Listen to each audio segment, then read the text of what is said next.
Today's 715 day deck. I'm here to share lessons to learn. I'm learning. I hope those lessons support your dreams, your goals, allow you to become the person that you want to become.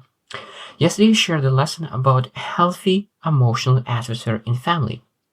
And today, I want to speak about unhealthy emotional atmosphere in family, because it's very, very important to make sure that home is home. Because every house is not home until it's a great emotional atmosphere.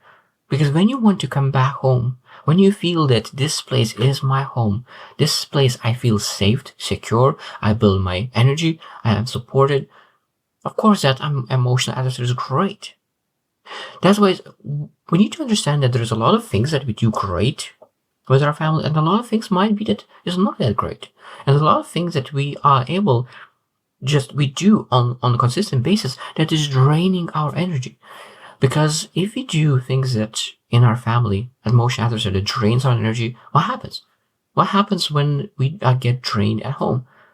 Because we lose energy, our energy drained, we're not able to pursue our goals with the full scale energy.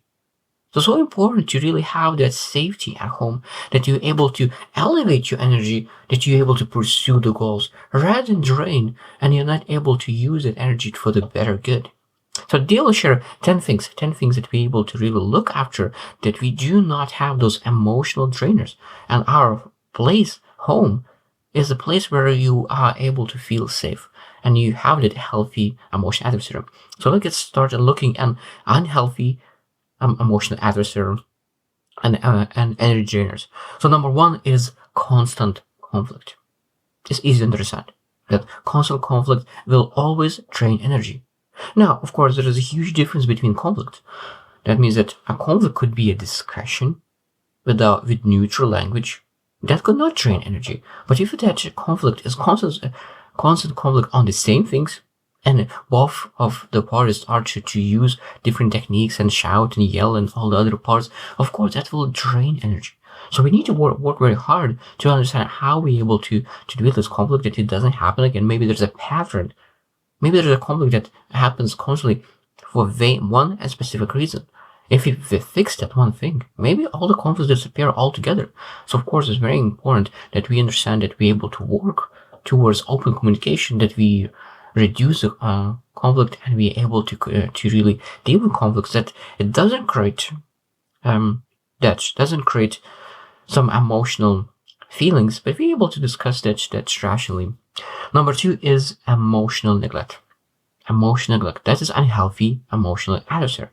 100% is easy to understand that if someone is neglected, their emotions and their feelings and their ideas, their thoughts, everything is neglected. Family member, that means of course will not feel that this place is safe. A person who feels neglected will never come back, don't want to come back home and not feel safe. So that means when we have family, like we always need to did this we have 5 family members, we need to ask, did everyone participate in this discussion? Did we neglect somebody? That means it's very, very important to understand that you ask questions about really inclusion and really allow everyone to be included in the family discussions, ideas, and everything in between. Number 3 is manipulation and control. Manipulation and control. And that is more for power. Who has that power at home? Everyone might be that everyone wants to control where that family unit is going towards to. Someone still needs to make that final decision. Someone needs to make that leading decision. And it could be that everyone is trying to control and try to manipulate to find that, to get that position of control. And of course, when everyone is fighting for the power in family, that will be an unhealthy emotional atmosphere.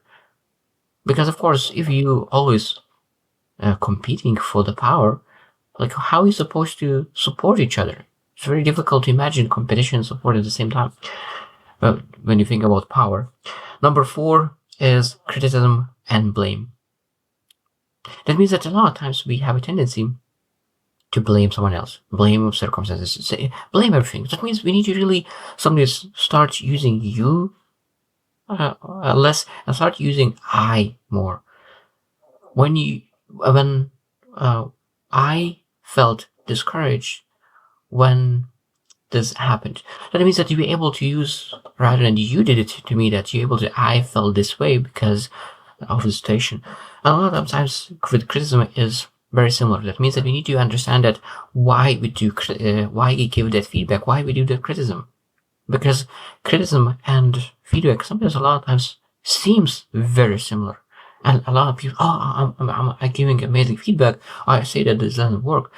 But again, we need to always ask, if this criticism adding value, if this criticism really allows someone to improve, get better. If not, that means that maybe we need to keep that criticism for ourselves.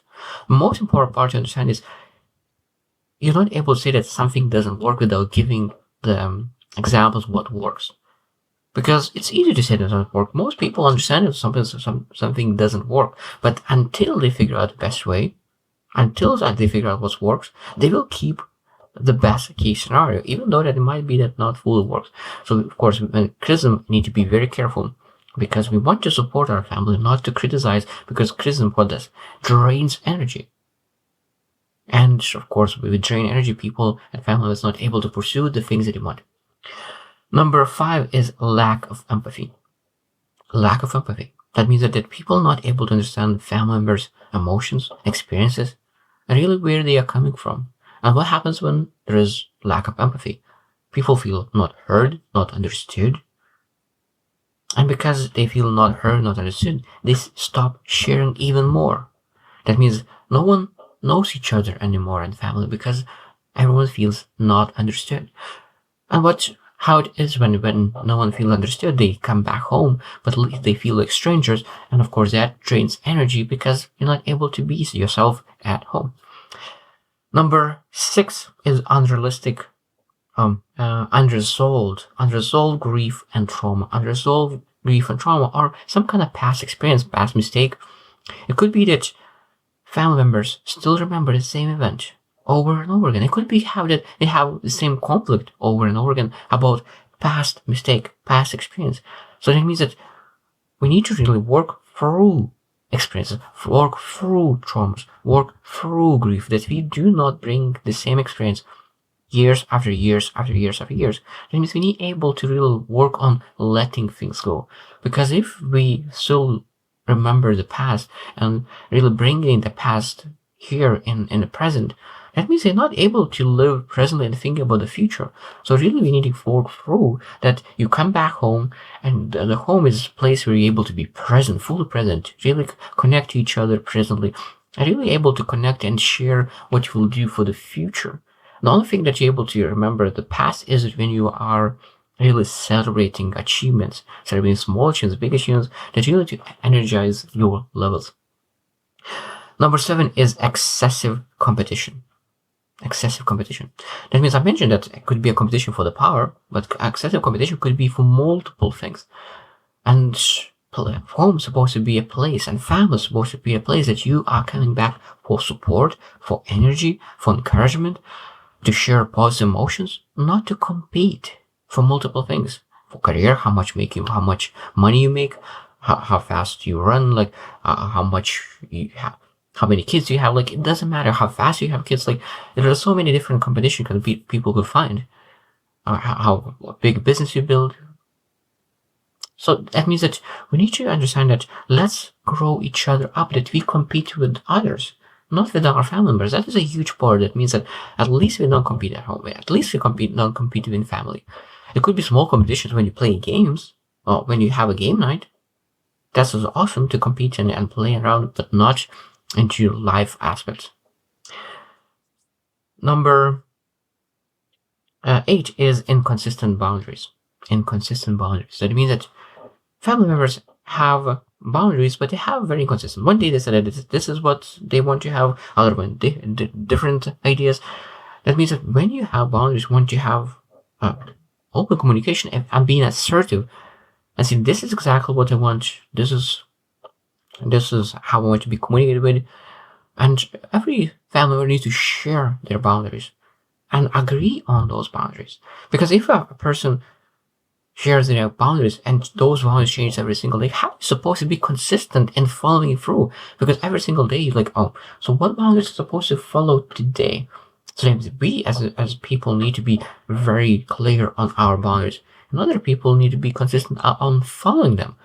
But when you are consistent on message of your boundaries and explain exactly what you want those boundaries to look like, the people will be able to follow much easier. And of course, if you don't know, like, people will not know how you're supposed to communicate with you. So that means create a lot of unhealthy emotional atmosphere. Number 9 is emotional manipulation. Emotional manipulation. Now, of course, that could be emotional guilt tripping. There's a lot of different ways that people could manipulate emotions. But at the same time, people sometimes think that manipulation, that they are positively trying to influence. Because there is a fine line between influence, positive influence, and manipulation. The number one thing that we always need to ask ourselves, do I try to influence for my own benefits or for or family member benefits? Now, I could tell you that sometimes we could think that we know what's best for other people, but most times, 99% we do not know. Now, that's again back into lack of empathy. If there's a lack of empathy, there's almost impossible to have understanding what other person wants, because we don't understand their experiences, we don't understand their emotions, their feelings. But if you have amazing empathy and you know how they feel, they know the experience, you still do not know fully what that person wants. So that means manipulation is understanding for what reason you're trying to influence. Because positive influence is an amazing thing. Sometimes it could be beneficial to really trying to influence. Again, you're not supposed to use emotional manipulation techniques to really manipulate someone to do what is best for you, not for the family member. Other thing that there's always, you need to ask, what is the intention behind this influence? And number 10, last one, is negative reinforcement. Negative reinforcement. That means that family place is supposed to be safe, and we're supposed to not really keep those behaviors that are negative. Because a lot of times people don't want to come back home because they know that there's a lot of behaviors, bad behaviors, that family members are pursuing, and you don't want to be part of it. And that means that what happens is that a lot of negative behaviors are minimized. The impact is minimized. And that's why they still keep doing that. For example, me, I think that most smokers minimize the impact and they don't think that there's a big deal.